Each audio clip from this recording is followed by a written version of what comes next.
Hey everyone, it's Ray here. Another topic I'd like to talk about today is something that really hit me, and it's to do with our insecurities and our temptations. Now, what brought me comfort is the other day, I was feeling very lonely and feeling very, materialistically, the temptation to latch onto people, enclose myself. And when you're in that insecurity, it leads you to do very, stupid things. Go out, drink, smoke, do whatever. Hang out with people that don't bring you closer to God. Relying on drugs or whatever it is, relying on sex, whatever it is that brings you down. I was experiencing these things. Something that really hit me. Take a look at your own sin and temptation that you go through. The funny thing is, and the absurd thing, I use the word absurd because it's too hard for me to comprehend, is this. Whatever temptation you're going through, think of the most, any perversion, the worst thing you can think of, murder, or inflicting some sort of emotional harm on somebody, or think of the most grossest things that people do out there to other people. And the fact that these people thought of it first. You may be, in your own head, thinking of a very, very bad thing right now. Taking your own life. Whatever it is. The worst of things. Loneliness. Your sexuality. Having to indulge in that lifestyle. Could be drinking alcohol. And wanting to drink more. Wanting to take drug right now, just to give you that high that you've been yearning. Think of all these perversions of the spirit. And the absurd thing is, Jesus, as it says in Scripture, Jesus experienced the temptations of man the same way we do. Jesus experienced the temptations the same way we do. That should ring a light bulb in you right now.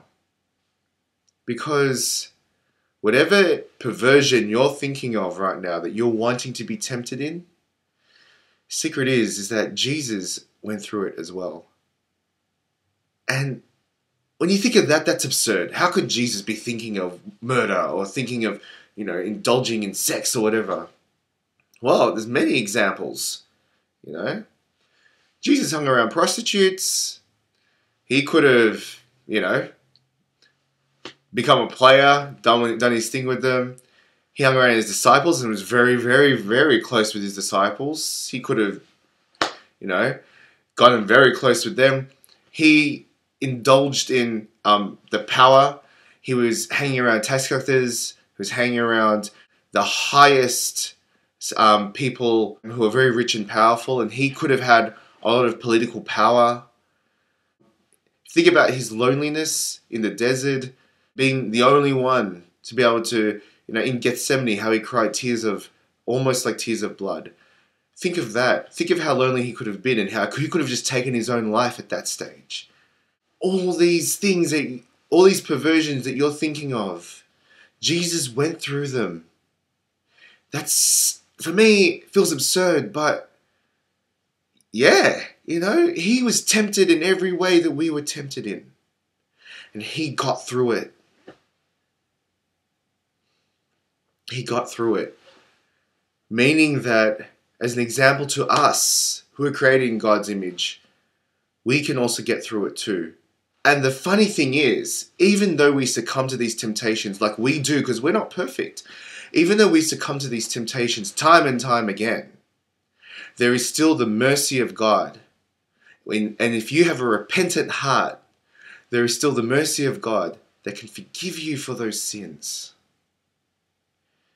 So, always remember, Jesus can partner up with your sin and use his example to get through it. And if you have fallen to temptation, be repentant, because God's mercy that you are worthy of will forgive you. And then you'll be fine.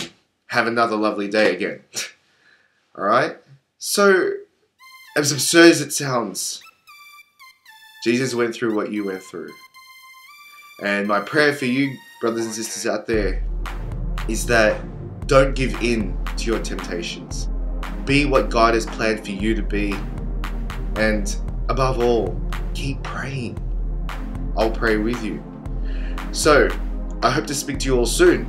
And always, please keep me in your prayers as well. And as I'll keep you in mine. God bless.